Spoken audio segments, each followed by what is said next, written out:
Assalamualaikum dan salam Malaysia Madani. Berita semasa bersama saya Tira Aminuddin. Seorang remaja lelaki 14 tahun maut selepas kereta dinaiki terlibat dalam kemalangan dengan sebuah lori di kilometer 11 Jalan Benut, Simpang Renggam, Pontian semalam. Ketua Polis Daerah Pontian, Superintendent Muhammad Syafiq Taib berkata, ibu mangsa berumur 47 tahun yang memandu kereta itu dan adik lelakinya 12 tahun cedera parah. Siasatan awal mendapati pemandu lori yang datang dari arah Simpang Renggam ke Benut dipercayai gagal mengawal kenderaan lalu masuk ke laluan bertentangan. Insiden tersebut menyebabkan lori tersebut melanggar kereta dinaiki mangsa yang dalam perjalanan dari Benut ke Simpang Renggam. Mangsa yang parah di kepala meninggal dunia di lokasi kejadian.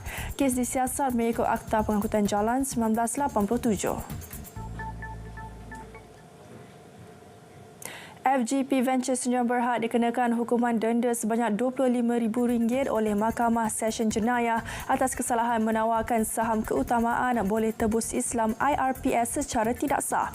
Suruhanjaya Syarikat Malaysia SSM dalam satu kenyataan memaklumkan syarikat persendirian menurut share itu telah disabitkan dengan kesalahan berkaitan share keutamaan IRPS tanpa mempunyai perlembagaan syarikat.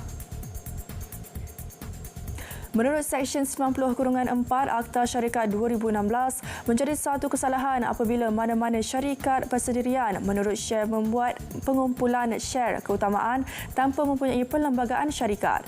Jika disabitkan, boleh dihukum denda tidak melebihi RM500,000 di bawah subseksyen _5 Akta yang sama. FGP Ventures dan Kemlani telah membuat penawaran share kepada orang awam dengan mendepositkan wang kepada syarikat bagi tempoh yang ditetapkan dengan jaminan faedah mengikut terma dipersetujui.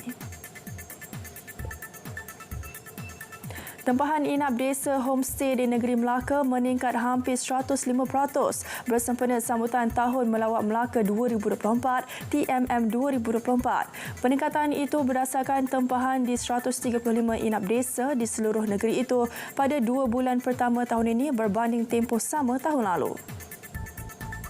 Pengerusi Persatuan Pemilik Homestay dan Kampung Stay Negeri, Dato' Akramuddin Abdul Aziz berkata, kesemua inap desa yang terletak di 9 kampung di Melaka menawarkan 400 bilik kepada pengunjung. Perkembangan positif itu menjadi nilai tambah dalam menarik kehadiran pelancong dan seterusnya mencapai sasaran 18.7 juta pelancong ke negeri itu. Tambah beliau, impak TMM 2024 turut memberi tempias kepada tempahan pada Hari Raya Aidilfitri apabila ada di antara homestay dan kampung stay penuh pada 1 hingga 4 Syawal.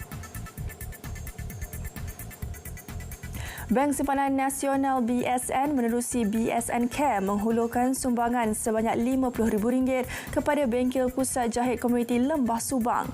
Segmen komuniti tersebut diadakan dengan kerjasama Women of Will WOW menerusi program BSN Care Raya 2024 Sowing Seeds of Hope Inisiatif Pemerkasaan Wanita.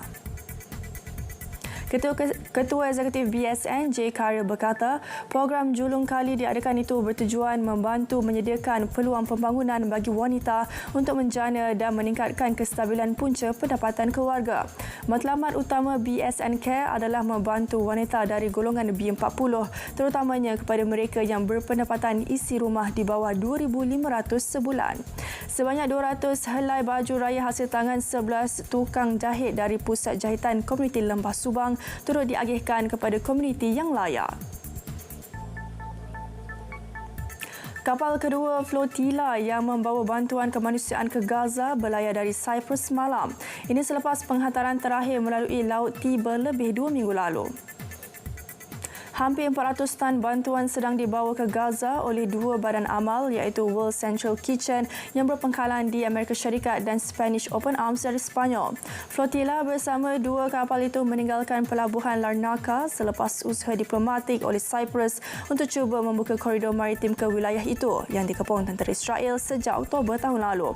Wakil World Central Kitchen Juan Camilo berkata bantuan yang sampai ke Gaza tidak mencukupi dan mereka perlu mencuba seberapa banyak cara yang mungkin untuk menghantar bantuan. Sekian berita semasa dari Sungai Kesegara, Palestin Pasti Merdeka. RTM teman siti anda. Assalamualaikum.